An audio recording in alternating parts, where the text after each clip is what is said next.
this week, because we're about to go down to the floor and watch round 7 here from Grand Prix Pittsburgh.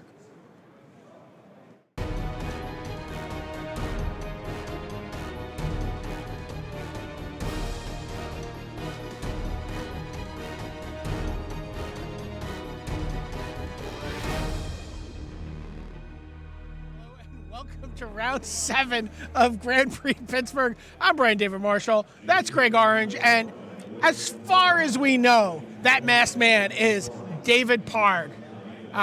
Two players are sitting here at 5-1. And it's blue-red control versus black-green constrictor here. Jacob Van Lunen, what do you expect out of this matchup? All right. I'm sorry. Black-green constrictor is an excellent aggressive... he does not look like he's playing black-green He constrictor. does not look like he's playing black-green constrictor. I believe he's playing Mardu vehicles. I'm just based on the lands he's played here. And, yeah, there's an Aether Sphere Harvester. So I can tell you that is actually Mardu vehicles versus blue-red control. Given that, Jacob, what do you think of this matchup? Okay, so I think that the main thing we're going to be seeing here is whether or not David is able to resolve one of his 4-mana planeswalkers. It seems really hard for him to beat a deck like blue-red control simply by playing guys and attacking with them. The blue-red control deck has Dynavolt towers, they have tons of spot removal, they have some counter magic. It's just the way you want to beat the blue-red control deck is you want to stick a Gideon, you want to stick a Chandra, and you want to kill them with it. Well, here we see Greg Orange has disallow for veteran motorist to keep that Aether Sphere Harvester from coming online. Although if David really wants to, he'll eventually be able to do it with his land. Yeah. He's got Needle Spires. There's a second copy of Aether Sphere Harvester. It's a card that also is a really kind of new second week addition to a lot of these Mardu decks. It trumps, or at least holds at bay anyway, the Heart of Kirin. Yeah. Aether Sphere Harvester has been incredible for me in every deck I've put it in, for what it's worth. Now, if you're playing a deck like Mardu Vehicles, this is not the start you're looking for. No, what, 6 lands, 2 vehicles, nothing? Yeah, I mean, he didn't even play a spell until his 3rd turn. Well, here you go. We see he's going to animate a Needle Spires, and then the Needle Spires is going to climb inside the Aether Sphere Harvester, and the Aether Sphere Harvester is going to attack. He's going to use one of his 4 energy and gain 3 life, take 3 life away from Greg Orange's life total. I think Greg is pretty happy with that. Yeah, I think Greg is just completely thrilled. It's like, okay. All Greg wants are enough turns to survive here until he can get to the point where he can start taking control of this game with Torrential Gearhulks, maybe with a Dynavolt Tower. And he's not far from that point already, and he's still at 17, and he hasn't had to use many resources. So you see he strip mined one of those lands with is that a Galvanic Bombardment? Yes, it is. Or actually, it may be a shock. No, it's a Galvanic. Yeah. Looks like it might be, not in English. Wow, look at how much land David Parg has drawn. This is crazy. This is like an entire match's worth of land. Yeah. For a Mardu vehicle. A full 3-game set. This is enough land to win 2 out of 3 games over the course of an entire match. This is the normal amount of lands for the blue-red control deck. Oh, yeah, as blue-red control, he's thrilled to just be hitting his land drops. And he's also thrilled that his opponent's still hitting land drops. Greg Orange, of course, known as a control player. He is almost always seen playing, very heavy land count decks, looking to take the game as long as possible. Was playing as a member of Team Hot Sauce Games at the Pro Tour. Hey, Greg Orange has done pretty well in the Grand Prix circuit over the last few years. He's found his way into a few top 8s, and, deep into day 2s, I'm always seeing him at top tables. Two Grand Prix top 8s, Dallas Fort Worth and Minneapolis. David Parr is Yeah, he's a long-time player who doesn't have maybe those Grand Prix top 8s, but, loves this game. And I can tell you, despite how it looks right here, loves playing this deck. I believe he might have won one of the trials overnight with this. Oh, wow. Some tournament experience coming into this day with it. Here we see. Yeah, also nice to pick up a couple buys. Yeah, here we see Greg Orange getting to work. He's got a Dynavolt Tower down. Now he's casting Glimmer of Genius. And Glimmer of Genius looks really good when you already have a Dynavolt Tower in play.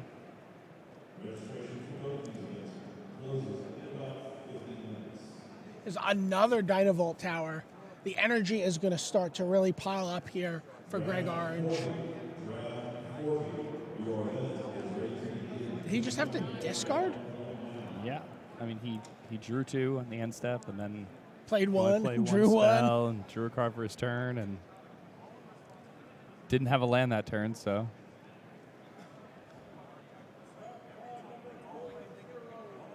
And he's had 7 cards since since before I knew how to walk. All right, here's an Anticipate. That's going to make him reach for another die here for his energy.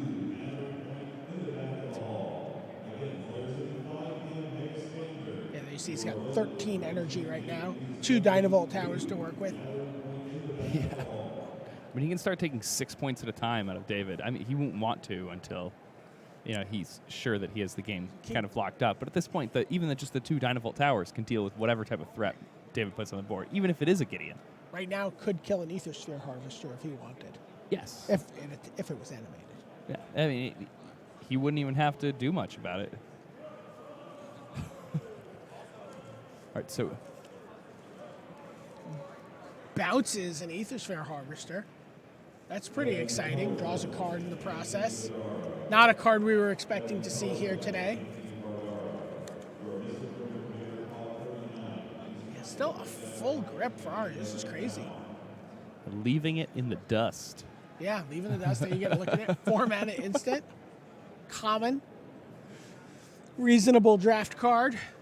And I'm surprised to see that one. Not a card I was expecting to see today in Constructed. No, not at all. But now you see 17 energy for Greg Orange. Is he going to be able to just win this game just entirely on the back of those towers? Is he going to be able to just do 23 damage over the course of the game? I think he would very easily be able to do that if he wanted to. I think that there may be a Gear Hulk that speeds things up a bit, but if he wanted to, he could just win these games with the towers. I mean, there's no combination of deck order or spells that I could imagine David winning this game. You get a look at David clearly enjoying himself this weekend. Yeah. Or possibly trying to disguise himself from a boss who maybe he said he was homesick this weekend instead of playing in a GP. I'm not certain.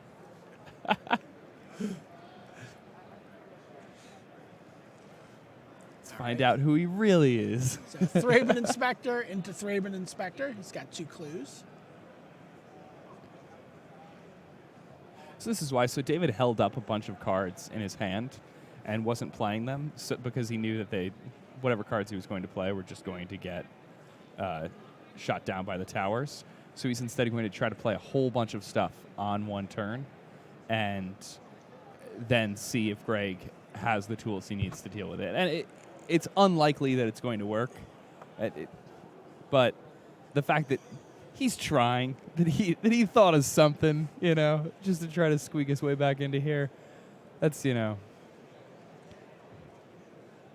worth it. So 2 Dynavolt Towers, 12 energy, take down the Ethersphere Harvester. Still 1 in hand for David. But 11 mana there for Greg Orange untapped. And every instant or sorcery that Greg casts at this point is, 4/5 of a lightning bolt.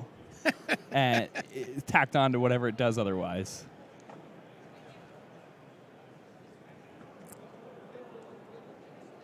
And, Greg's pretty happy to just sit here. David's going to go digging. He's got those clues. Keeps one back, though.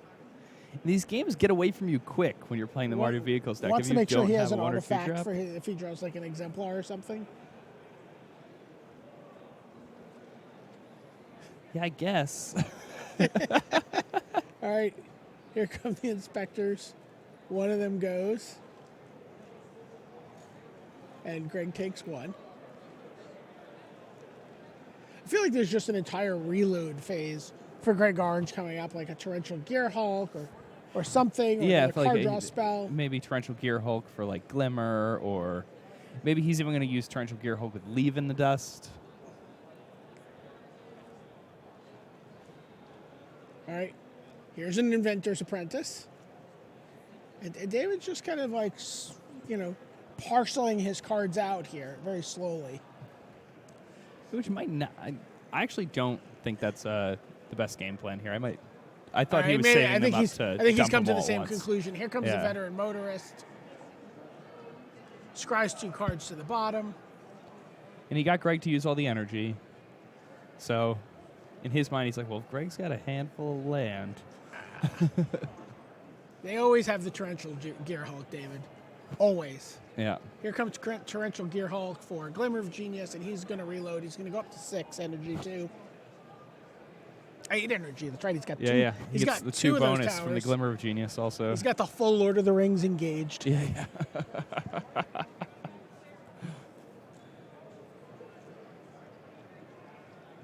And now he will shoot down the Motorist.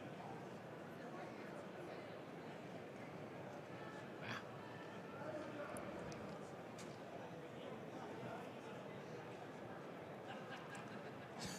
So much mana. And he has like multiple hard counter spells in his hand too. Yeah, here comes the Gearhulk. This will start closing the game out in pretty big chunks. What does the shouldn't Mardu be much Vehicles longer from deck here. have that can deal with something like the Gearhulk? So Unlicensed Disintegration is really their go-to card for that. And, it's a great spot removal spell. For 3 mana, you kill whatever you want to kill. And it's also going to be dealing them damage because you have so many artifacts. Even the clues from your Throbbing Inspectors are going to turn that on. So now a Harness Lightning from Greg Orange gets his hand down to 7 and takes out the Inventor's Apprentice. Yeah, Greg is content to just pick any little creature that David's going to put on the board out. And of course, he's playing those towers for a reason. His hand is just getting more and more full of counter magic as he goes. All right, Inventor's Apprentice and Scry. Splits the cards, one on top, one on the bottom. Still has a clue. If he wants to draw that card, he can. Yeah.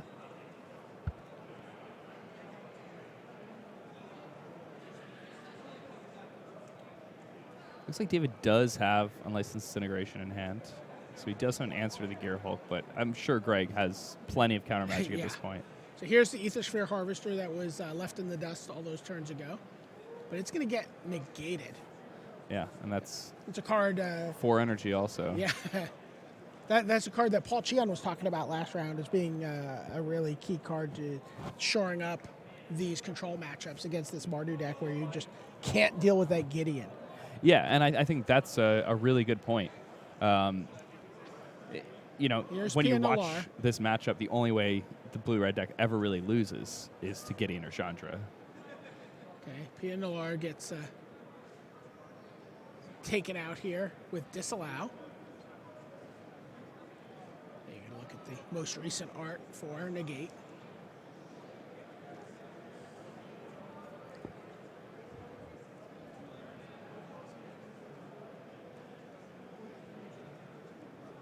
After all that, David still had a Tollcraft Exemplar in hand.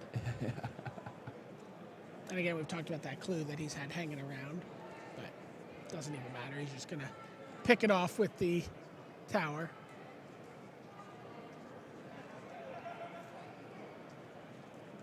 Here's Heart of Kirin, finally. It's something, and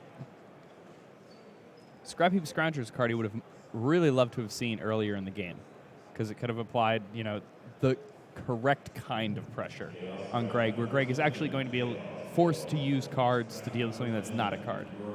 And at this point, we're in the stage of the game where it no longer really matters. But earlier on, it could have really mattered to have that recursive. So here's 3-2 an in play. anticipate. Greg's going to go up to 5 energy. We see another card that we don't get to see too often in Standard right now. It was a Jace Unraveler of Secrets. That's a really sweet card. If anybody at home has played much with any of the recent cubes on Magic Online, they often include that card, and I've been really impressed with it. Okay, there's Unlicensed Disintegration, looking to take out the Torrential Gearhulk. It's getting dusty. But he's going to pick up his Torrential Gearhulk. He's going to draw a card. He's going to get 4 energy. It's kind of a sweet use. Yeah, I mean, we've seen it's classic invasion block constructed Magic we're seeing right now. So he does pick off the Scrap Heap Scrounger as David uses his last clue. So 13. Scrounger's going to come back.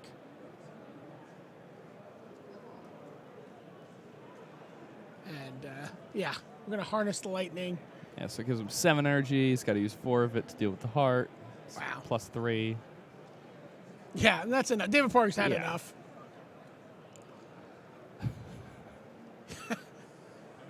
Greg looks perhaps a little bewildered by his opponent's choice of sleeves and cowl and shirt and pants. Yes.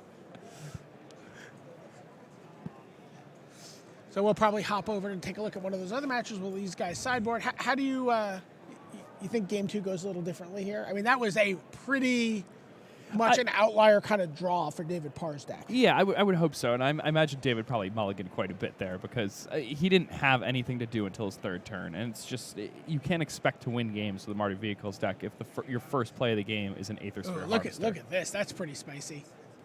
Long Tusk Cub draws a card with Lifecrafter's Bestiary. And this is a black-green Constrictor Mirror. And may the Bestiary man win here because that card is going to allow Tien Nguyen to just pull away here. He's going to get to scry and sort of really craft his draw steps. And then, his cards, which are pretty cheap in the early game, he's going to get to, just pull away and draw more cards with each creature he plays. And that's something that's really interesting about this matchup is that, a lot of this matchup is just trading card for card with your opponent. And a card like Lifecrafter's Bestiary just breaks that wide open. Yeah, look at this play from Sam here. He has the Ruinous Path to take out the creature. And even though he only has 3 cards in his graveyard, Ballista doing double duty here as a creature and an artifact to give him Delirium for his Traversy Uvenwald and goes and gets a Tireless Tracker. But Tien Nguyen has a 8/8. That's big boy. Yeah, he's like, it's just an 8/8. I don't need to draw a card. I'm good.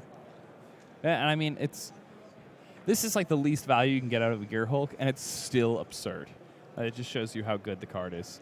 And the fact that it has, a casting cost of 5, the fact that it's an 8/8. And also the fact that your opponent just expended a Ruinous Path. Yeah, like you got to feel unlikely, pretty good. It's unlikely they're playing more than one copy of like the Murder, Ruinous Path type cards. Or I guess they could be playing a few, but it looks like Sam has another one, so I spoke too soon. He does have another Ruinous Path. And in comes the Walking Ballista. It was wise, though, because he was playing around both Grasp and Fatal Push there, and he had already seen a Ruinous Path. So Tien Nguyen scries to the top. And here we see he's going to draw a card off of his Glint Sleeve Siphoner. As he plays it, he's going to pay the green for the Bestiary, and then he's got another Lifecrafter's Bestiary. That's pretty exciting. Yeah. Draw 2 cards off a creature. Wow. Ooh. Sky Sovereign Council Flagship comes down and takes out the Siphoner. 2 scries here for Tien Nguyen now. Doesn't like either one of them. Pushes them both. What did he find?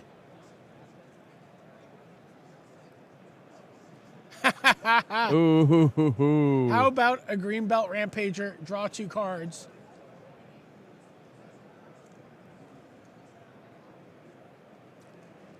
Plays a land. Wow.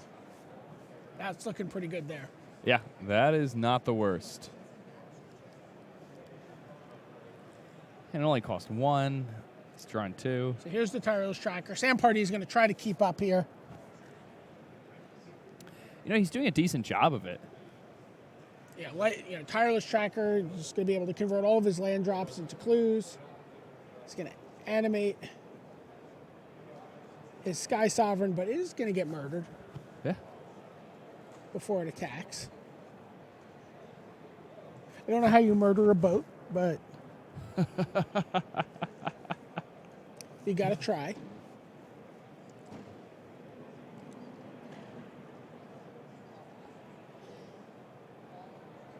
Now, with these 2 Lake Tharpster's bestiaries, Sam's got to realize that, you know, the pressure is on him to win this game, because the longer this game goes, the more of an advantage his opponent's going to have. He does have the tireless tracker. It's turning out some clues, but those clues cost more mana to generate card advantage than the bestiaries do. And at this point, Wynn can just repeatedly draw extra cards every time he draws a creature, and he's just going to getting a chance find to more and filter more. through 2 cards a turn, too. Yeah. Yeah, the scries are not insignificant here at all. But he just passes the turn. Oh, really? Even Yeah. after the double scry? Yeah. He missed? Oh, he's 2 lands in hand. Sam Party cracks a clue. Starts to build up his tireless tracker.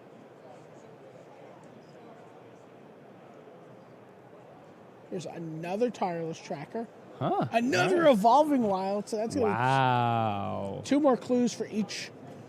Yeah, he's going to go up to 5 clues here. As he breaks his land and his evolving wilds and searches for a swamp. Wow. Sam, He by might- the way, he the might be lands he able- has in play, all basics. Yeah, he Pretty might be cool. able to push away. All right, you know what?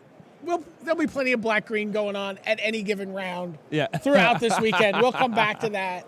In the meantime, let's go back to Greg Orange and David Parr. We're underway already.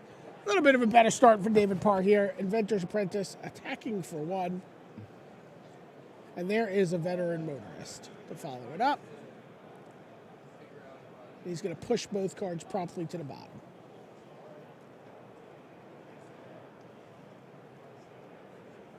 So there is Thing in the Ice. This is one of the big sideboard cards from these blue-red control decks. And It's so Greg strange. is going to block. He's like, I'll block. I don't believe you. I don't think you have a shock against me in game 2. I'll take 1.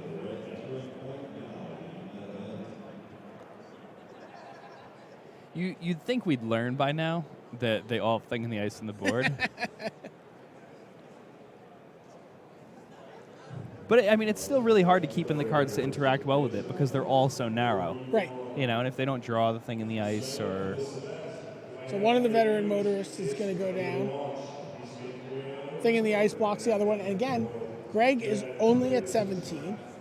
Here's Pia Noir. And a Thopter. 4th land for Greg.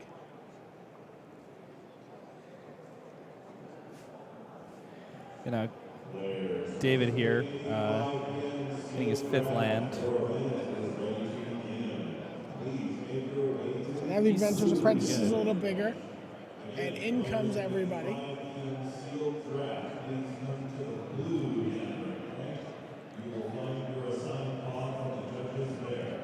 So blocks the veteran motorist. PNLR pumps the Thopter. I think that's right. Seems good.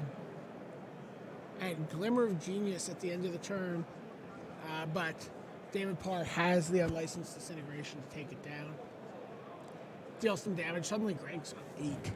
Yeah, suddenly, I mean, David's attacking for lethal next turn out of nowhere.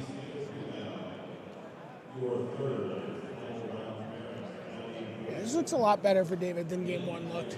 Oh, absolutely. I mean, and this is the difference between having that 1 drop and 2 drop in your opening hand. I mean, this game he's just completely running over his opponent, whereas, last time by the time he was at this stage of the game, it was over the other way around.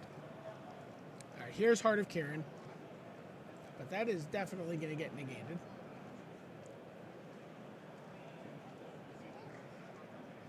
Oh, Ooh, wow. Kozilek's return from Greg Orange. And because the artifact that David has in play is a Thopter, it means that the Inventor's Apprentice is going to be shrunk down also, and it's the end. All right, but David Parr still not quite out. He's got a veteran motorist.